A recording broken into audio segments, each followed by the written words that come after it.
So what we're going to talk about today is venous sinus stenosis in pseudotumor cerebri, or idiopathic intracranial hypertension, IIH. As you know, in IIH, you have these criteria, the modified Dandy criteria.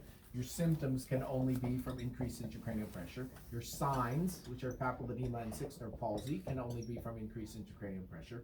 And the radiograph, preferably an MRI with an MR venogram, can only show increased intracranial pressure. That's flattening the globe, empty sella, fluid in the sheath, tortuous vessels, and venous sinus stenosis. So venous sinus stenosis is one of these radiographic findings, and the lumbar puncture can only show elevated intracranial pressure but a normal CSF content. These are the modified Dandy criteria. So today we're going to be talking about whether you think this is the chicken or is this the egg. And what that means is, does venous sinus stenosis cause idiopathic intracranial hypertension, or does increased intracranial pressure cause venous sinus stenosis? And the reason it's important is, as you know, you got the superior sagittal sinus, transverse sinus, sigmoid down the jug.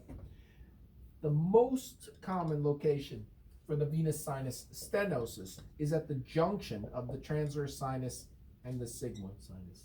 And so at that bend, there's turbulent flow, and so there's often signal dropout right as it's making that bend. And it's thought that that stenosis and that turbulent flow is what causes the symptom of pulse synchronous tinnitus. They hear the whooshing sound created by the turbulent flow as the flow is going past that stenotic segment. And so when we think about whether it's the chicken, that is, could this thing cause what we call idiopathic intracranial hypertension? The reason it's important is, if that's the cause and you have a venous sinus pressure gradient, like 9 or 10 torr across the stenotic segment, then putting a stent, a rigid construct across that stenotic segment, could cure idiopathic intracranial hypertension if it's the cause. And that has been done. A lot of places do the stent. For me, I require that you have a pressure gradient. We have to have the venous sinus stenosis. You have to have no other findings except for the modified Dandy criteria. And ideally, we would do a spinal tap and it wouldn't open. So if the spinal tap lowers the intracranial pressure and the thing doesn't open up, well, then maybe that's good evidence that that's the cause rather than the egg. Alternatively,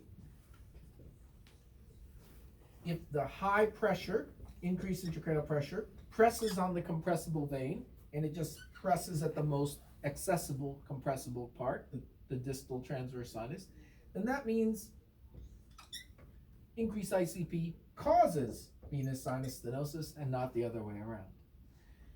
The stent people would say it doesn't matter whether it's the chicken or the egg, because putting the rigid construct across this will open the outflow and will help it regardless of whether it's the chicken or the egg. The stent will create new flow pattern and will allow the CSF to drain and the ICP to drop. And so you need to know a little bit about venous sinus stenosis. It's still controversial whether it is the chicken or the egg. The stent people would say it doesn't matter because you're opening it up. However, the strongest evidence, in my opinion, against it being the cause of the problem is that it doesn't explain the other features of IIH, which are the female gender, the age predilection, and the weight. These things suggest it is multifactorial. And so maybe there is an anatomic factor that is a predisposing, and then there's a precipitating factor. I don't believe this is going to be solved anytime soon, and that's why idiopathic intracranial hypertension remains idiopathic.